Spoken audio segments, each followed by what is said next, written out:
What's up mga brad, ngayon ipapakita ko sa inyo kung paano tanggalin yung mudguard ng ating motor at magbuka siyang ganito. Yan, parang yung likod niya ay mukha na siyang big bike. Kaya kung gusto mong matutunan, panoorin mo yung video ito.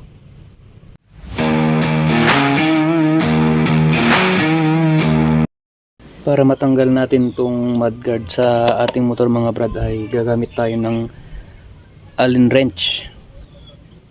Yung size nito ay size 5. Dalawa lang ang tatanggalin natin. Ito lang oh. Yan. Titignan natin kung ano yung magiging itsura niya kapag wala siyang mudguard. Kung pupogi ba siya o pangit tignan. Kaya tara, paklasin natin.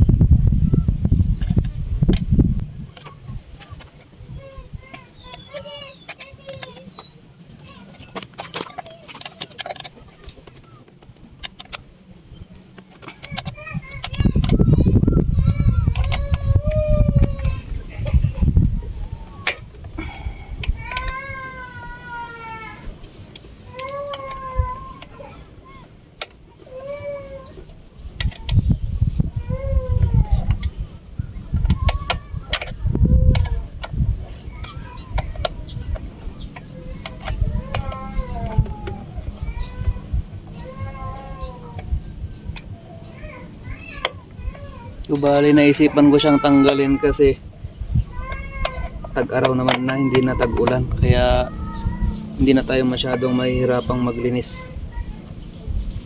Wala naman na masyadong talsik sa mga putik, kaya try nating tanggalin ito. Ano kaya magiging itsura niya?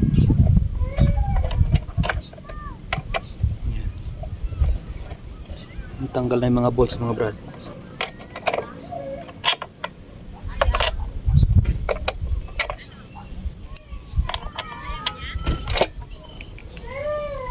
Yan.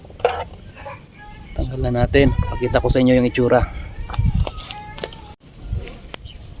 O yan mga brad oh. Pogi din pala pag walang mudguard. Nagmumukha siyang big bike kahit hindi naman. Astig.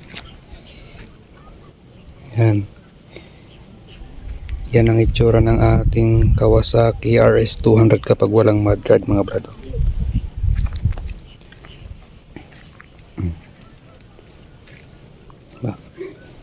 Ang astig.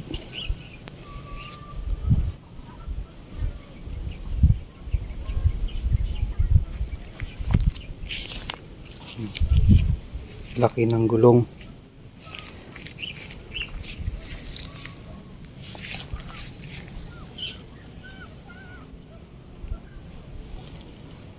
Bali ang gamit kong gulong mga brad ay Beast tire, yung flash. Yung size niya ay 140 by 70 by 17. Ipakita ko sa inyo. Ito yung gamit kong rear tire mga brad, Beast flash. Yan oh. Available ito sa Shopee. Mamaya ipakita ko sa inyo yung link kung saan natin ito mabibili. Ito yung size niya oh. 140 by 70 by 17. Yan. Ang kapit niyan mga brad kahit umuulan. Yan.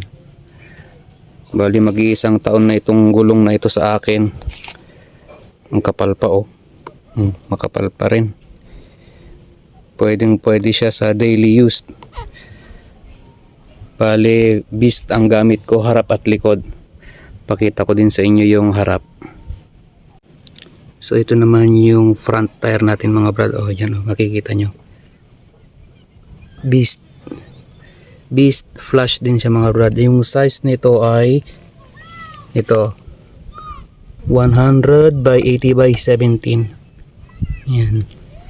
Bakit 17? Kasi 17 yung size ng ating rim o yung mugs. Kaya yan. Tibay niyan mga brad.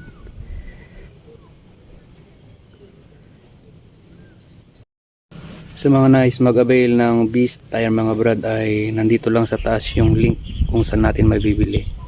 Kaya try nyo din.